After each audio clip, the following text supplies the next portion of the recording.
Tamil voice நேயர்களுக்கு வணக்கம். Cinema துறை அப்படின்றது அரசியலுக்கு ஒரு பெரிய பிளாட்ஃபார்ம் அப்படின்றதுல எந்தவித மாற்று கருத்தும் இல்லை. அண்ணாதுரை அவர்கள் தொடங்கி கலைஞர்கள் வரைக்கும் நீங்கள் எம்ஜிஆர் எடுத்துக்கோங்க, ஜெயலலிதா எடுத்துக்கோங்க, எல்லாருமே சினிமா துறையிலேருந்து வந்து தான் இங்கே தமிழ்நாட்டு அரசியல்லையே இவங்க என்ன பண்ணியிருக்காங்க, ஒரு புரட்டை போட்டிருக்காங்க, பல வரலாற்று சாதனைகளை படைச்சிருக்கிறாங்க, பல விஷயங்களை செஞ்சுருக்காங்க.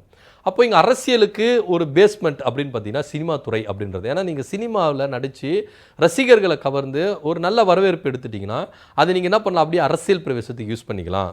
இது வந்து பார்த்திங்கன்னா எம்ஜிஆர் இதை வந்து பார்த்திங்கன்னா சூப்பராக கையாண்டார். எம்ஜிஆருக்கு அப்புறம் பல ஹீரோக்களாக இருக்கட்டும் பலரும் என்ன பண்ணாங்க, இதை முயற்சித்தாங்க, அதில் தோல்வி அடைஞ்சிருக்கிறாங்க. நீங்கள் குறிப்பாக சிவாஜி கணேசன் எடுத்துக்கோங்க, பாக்கியராஜ் எடுத்துக்கோங்க, பல பேர் நீங்கள் என்ன பண்ணலாம், கையை காட்டலாம். ராமராஜ் எடுத்துக்கோங்க, எல்லாருமே இவங்களாம் என்ன பண்ணாங்கன்னா கோலோச்சிருந்தாங்க சினிமா துறையில்.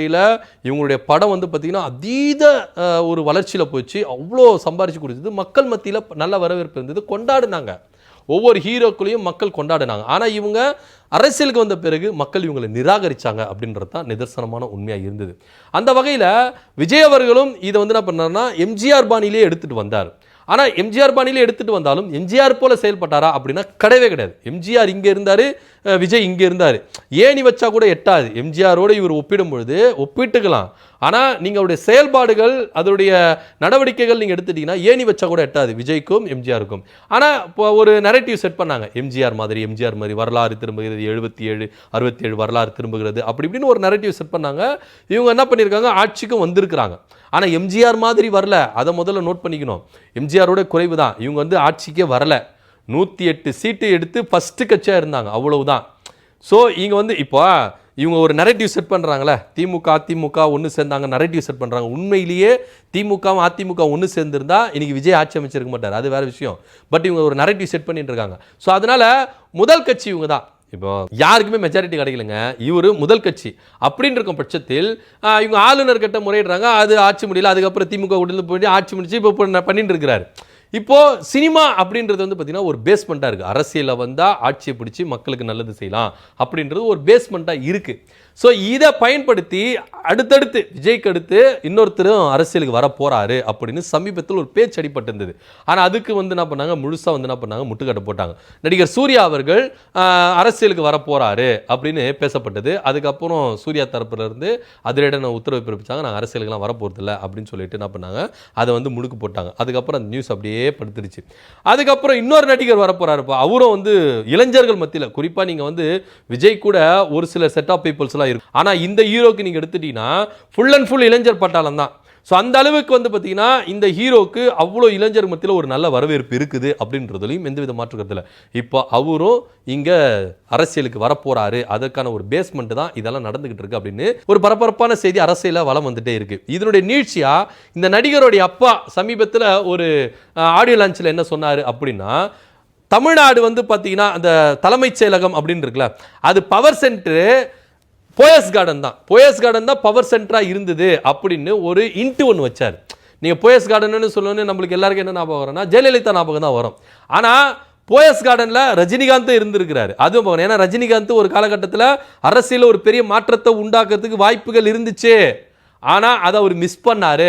திரும்பவும் ஒரு வாய்ப்பு ஒன்று வந்தது, அதை பேஸ்மெண்ட் போட்டு கரெக்டாக எடுத்துகிட்டு போனாருன்னா டேக்கப் ஆகிற ரேஞ்சில் திடீர்னு புஷ்பானமா என்ன பண்ணி இறங்கிருச்சு. ஸோ அப்போ அந்த சான்ஸை மிஸ் பண்ணிட்டாரு. இப்போ வருதுக்கான வாய்ப்புகள் இருக்குதா அப்படின்னா அதுவும் ஒரு குறைவு தான். வந்தாலும் இங்கே ஒரு வகையான ஒரு போட்டா போட்டி இருக்கும் அப்படின்றதுனால ரஜினிகாந்த் அவர்கள் கொஞ்சம் ஒதுங்கி இருக்கிறார். மாறாக அவருடைய மருமகன் தனுஷ் அவர்களுடைய வீடும் போயஸ் கார்டனில் தான் இருக்குது. இப்போ தெரிஞ்சிருக்கும் அந்த நடிகர் யார் அப்படின்னு. ஆமாங்க, நடிகர் தனுஷ் அவர்கள் சமீபத்தில் அவருடைய பிறந்தநாளை முன்னிட்டு அவருடைய ரசிகர்கள் ஏற்பாட்டில் ஒரு நிகழ்ச்சியில் கலந்துக்கிட்டார். இந்த நிகழ்ச்சியில் கலந்துக்கும் போது அவருடைய பேச்சுகள் ஃபுல் அண்ட் ஃபுல் வந்து பார்த்திங்கன்னா அரசியலுக்கு வர்றதுக்கான ஒரு முன்னோட்டமாக தான் இருக்குது அப்படின்றது பலரால் புரிஞ்சுக்க முடியுது. ஏன்னா விஜய் அவர்களும் இப்படி தான் ஆரம்பத்தில் பேசினார். அரசியலுக்கு வரப்போறேன்னு சொல்லிட்டு ஸ்ட்ரெயிட்டாக பேசலை. தன்னுடைய ரசிகர் மன்றத்தை ஃபஸ்ட்டு என்ன பண்ணார்னா அப்படியே விஜய் மக்கள் இயக்கமாக மாற்றினார். விஜய் மக்கள் இயக்கம் அப்படின்றது பார்த்தீங்கன்னா மக்களுக்கு நீங்கள் ரசிகர் மன்றத்தில் இருந்து செய்கிற இந்த சமூக சேவைகளை இயக்கமாக இருந்து இன்னும் இதை ஸ்ப்ரிட் பண்ணி செய்யுங்க. ஒரு மக்களுக்கு எதனா ஒரு குறையா அவங்க கிட்ட போய் கேளுங்க, மக்கள் குறையை கேட்டு நீங்கள் அவங்களுக்கு நிவர்த்தி செய்யுங்க. எதனா ஒரு பிரச்சனையா நலவு திட்ட உதவிகள் வழங்குங்க, எதனா ஒரு பிரச்சனைனா அவங்களுக்கு நீங்கள் துணையாக இருங்க அப்படின்னு சொல்லிட்டு விஜய் அவர்கள் என்ன பண்ணார், இந்த வேலைகளை முடக்கி விட்டார். அதே போல தான் இன்னைக்கு தனுஷ் அவர்களும் என்ன சொல்கிறாருன்னா, தன்னுடைய ரசிகர் மன்றத்துக்கு தனின்னு பிரத்யேகமாக ஒரு கொடி அனௌன்ஸ்மெண்ட் பண்ணாங்க. இந்த கொடி ஆல்ரெடி இருக்குது அப்படின்னு சொல்கிறாங்க. பட் இருந்தாலும் இப்போ அந்த விஷயம் பூதாகரமாக கிளம்பியிருக்கு. அவங்களுக்குன்னு பிரத்யேகமாக ஒரு கொடியை வந்து என்ன பண்ணுறாங்க, வெள்ளை சகப்பு அப்படின்னு சொல்லிட்டு ஒரு கொடியை நடுவில் இருந்து நட்சத்திரம், இந்த கொடியை வந்து என்ன பண்ணுறாங்க, ரிலீஸ் பண்ணுறாங்க. இதுவும் பெருசாக பூதாகரமாக விடுச்சு. ஸோ அப்படி இருக்கும் பொழுது ரசிகர் மத்தியில் வந்து என்ன பண்ணுறாரு, தனுஷ் அவர்கள் பேசுகிறாரு, நீங்கள் வேலைகள் இன்னும் அதிக துரிதப்படுத்தணும். ஏன்னா உங்களோட நீங்கள் வசிக்கிற பகுதிகளில், உங்கள் வீட்டு ஏரியாக்களில் நீங்கள் வந்து நலத்திட்ட உதவிகளை செய்யுங்க, மக்களோட மக்களை நில்லுங்க, மக்களுக்கான விஷயங்களை செய்யுங்க அப்படின்னு சொல்லிட்டு என்ன பண்ணுறாரு, அறிவுறுத்துறாரு. ஸோ இது வந்து பார்த்தீங்கன்னா ஒரு வகையில் அரசியலுக்கு இது ஒரு முன்னோட்டம் அப்படின்ற மாதிரி கூட எடுத்துக்கணும். அது மாத்திரம் இல்லாமல் விஜய் இங்கே டாமினேட் பண்ணணும் அப்படின்னா அஜித்தை நம்ம என்ன பண்ணணும், இங்கே உள்ள எடுத்துக்கணும். ஏன்னா நீங்கள் பொதுவாக விஜயும் அஜித்தும் எந்த அளவுக்கு நண்பர்கள் அப்படின்னு எடுத்துக்கிட்டாலும் பொது வெளியில் வரும்பொழுது சினிமாவில் எடுத்துக்கினா விஜய் விசஸ் அஜித் அப்படின்ற ஒரு போட்டா போட்டி போயிட்டு இருந்தது அப்படின்றதையும் இங்கே நம்ம பார்க்கணும். இதை அதை நம்ம என்ன பண்ணணும், இங்கே அது பதிவு பண்ணி ஆகணும். ஸோ அதே போல் அரசியலும் இது மாதிரி இருக்கணும். அதனால தான் தனுஷ் அவர்கள் என்ன சொல்கிறாருன்னா, அஜித்துடைய டைலாக் எடுத்து இவர் முன்னிலைப்படுத்துறாரு. நீயா தோத்துட்டேன்னு ஒத்துக்கிற வரைக்கும் வேற யார் தோத்துட்டேன்னு சொன்னாலும் ஒத்துக்கவே ஒத்துக்காத, ஓடிக்கிட்டே இரு அப்படின்னு அவர் என்ன பண்ணுறாரு, தன்னுடைய ரசிகர்களுக்கு உத்வேகத்தை கொடுக்குறாரு. ஸோ அதனால் இப்போ நம்மளை பார்த்து யார் என்ன வேணால் சொல்லலாம், நம்மளை பார்த்து யார் என்ன வேணால் ஏளனா பேசலாம், அதெல்லாம் நீங்கள் காதில் வாங்கிக்காதீங்க. உங்களுடைய இலக்கு என்னவோ அதை நோக்கி போயிட்டே இருங்க. நம்முடைய இலக்கு இந்த ரசிகர் மன்றம் அப்படின்றது அடுத்தது அரசியல் கட்சியாக மாறணும் அப்படின்றதுக்காக சொன்னாரா இல்லையா அப்படின்னு நம்மளுக்கு தெரியல. ஏற்கனவே நான் முன்னாடியே சொன்ன மாதிரி தான் தனுஷோடைய அப்பா கஸ்தூரி ராஜா அவர்கள் என்ன சொல்றாரு ஒரு ஆடியோ நிகழ்ச்சியில் அப்படின்னு பார்த்தீங்கன்னா, ஒரு சினிமா நிகழ்ச்சியில் என்ன சொல்றாருன்னா, தமிழ்நாட்டுக்கு எப்பவுமே பவர் சென்டர் போயஸ் கார்டனாக தான் இருந்திருக்குது அப்படின்னு சொல்றாரு. அந்த மேடையில் தனுஷ் அவர்கள் அரசியல் வரதுக்கான வாய்ப்புகள் இருக்குது அப்படின்னு கேட்கும்போது, அது கால முடிவு செய்யும், ஆனால் வரமாட்டாரு அப்படின்னு நான் சொல்ல மாட்டேன் அப்படின்னு சொல்லிட்டு வர்றதுக்கான வாய்ப்புகள் இருக்குது அப்படின்னு சொன்னாரு. ஏன்னா தனுஷ் அவர்களும் போயஸ் கார்டன்ல தான் என்ன பண்றாரு, வீடு எடுத்திருக்கிறாரு, வீடு கட்டியிருக்கிறாரு. ஸோ போயஸ் கார்டன் தான் தமிழ்நாட்டுக்கு ஒரு பவர் சென்டரா இருக்கும் அப்படின்றதையும் அவருடைய பேச்சை வெளிப்படுந்தது. அந்த நிகழ்ச்சியில் தனுஷ் அவர்கள் அரசியல் வரதுக்கான வாய்ப்புகள் இருக்குது அப்படின்னு பார்க்கணும். இன்னொரு பக்கம் அவருடைய மாமனார் ரஜினிகாந்த் அவர்கள் எடுத்துட்டீங்கன்னா, ஏற்கனவே அவர் வந்து என்ன பண்ணாருன்னா அரசியல் வந்திருக்க வேண்டியது 96 97 சம்திங்ல அரசியலுக்கு வர வேண்டியது. ஆனால் அது அப்போ அவரால் வர முடியல, ஸ்டாப் ஆயிடுச்சு. அதுக்கப்புறம் அவருடைய சப்போர்ட்டிவ் வந்து கலைஞருக்கு இருந்தனால தான் ஜெயலலிதா வந்து வீழ்த்தடிக்கப்பட்டாங்க அப்படின்றதெல்லாம் பேச்சா இருந்ததுன்னு வச்சுக்கோங்களேன். இப்போ ரஜினி அவர்கள் அரசியலுக்கு வரப்போறேன் சொன்னாரு. எல்லாமே கட்டமைப்புகளை சூப்பரா கட்டமைச்சது வந்தாங்க. ஃப்ளைட் டேக் ஆஃப் ஆகணும், அவ்வளவுதான். டேக் ஆஃப் ஆயிடுச்சுன்னா அது பண்ணு போயிருந்திருக்கும். ஆனா டேக் ஆஃபே ஆக விடாம இது அப்படியே என்ன பண்ணாங்க, அமுக்குனாங்க. உடனே பேக் அடிச்சு நான் அரசியலுக்கு வரல அப்படின்னு சொல்லிட்டாரு. ஆனா அதுக்கப்புறம் இது கட்டமைப்பு அப்படின்றது ஸ்டாப் ஆயிடுச்சு. ஆனா இன்னமும் ரஜினிக்கான ரசிகர்கள் அந்த கட்டமைப்பு அப்படின்றது இருக்குது. இந்த பேஸ்மெண்ட்டை ரஜினிகாந்தனுடைய மருமகன் தனுஷ் அவர்கள் இதை கையில் எடுத்தார்னா, ரஜினிகாந்தனுடைய பேஸ்மெண்ட் தனுஷுக்கு வந்து சேர்றதுக்கான வாய்ப்புகள் இருக்கு அப்படின்னும் அரசியலில் பேசப்படுது. ஒரு வகையில் தனுஷ் அவர்கள் இங்க கட்சி ஆரம்பிக்கும் பட்சத்தில் விஜய்க்கு மாற்றா இருப்பாரா அப்படின்றது ஒரு பார்க்க வேண்டிய ஒரு விஷயமா இருக்கு. ஆனா விஜய்க்கு இருந்த இந்த பேக்ரவுண்ட் அப்படின்றது அதுவே ஒரு பெரிய பேசும் பொருளாக இருக்கு. விஜய் யார் இந்த பின்னாடி இயக்குறா, யார் இவங்களுக்கு இதுவாக இருக்கிறா அப்படின்றதெல்லாம் ஒரு பேச்சுகள் இருந்தாலும், தனுஷ் அவர்கள் இங்க பீட் பண்ணி வருவாரா அப்படின்றத பார்க்கணும். ஏன்னா எம்ஜிஆர் அவர்கள் கட்சி ஆரம்பிச்சு அதை பார்த்து என்ன பண்ணாங்க, நிறைய பேர் ஆரம்பிச்சாங்க.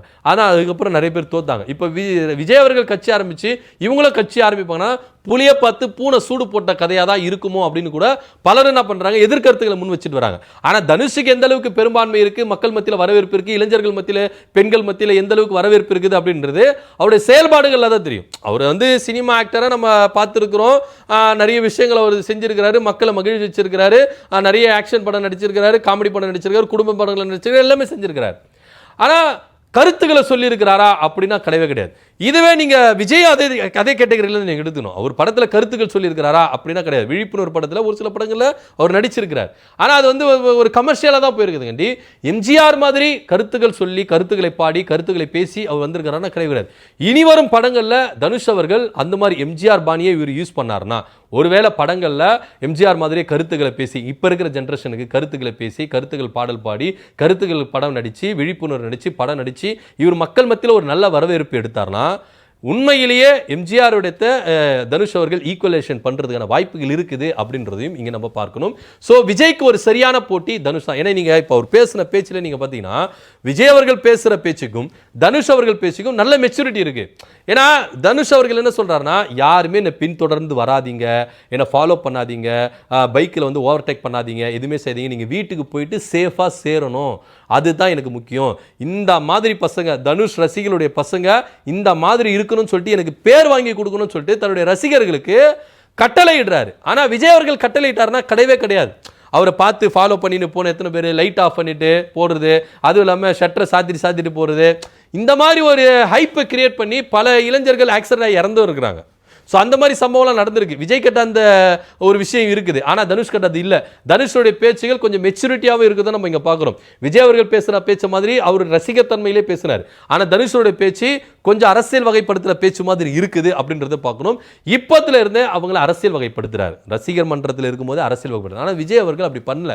விஜய் மக்கள் இயக்கமாக மாற்றினாலும் அரசியல் வகைப்படுத்தினாரா? இப்போவே அரசியல் வகைப்படுத்தப்படலை, அது வேற விஷயம். அமைச்சர்கள் ஆயிட்டாங்க, எம்எல்ஏக்கள் ஆயிட்டாங்க, இன்னமும் அவங்க அரசியல் வகைப்படுத்தாம தான் ரசிகர் மனப்பான்மையில் இருக்கிறாங்க.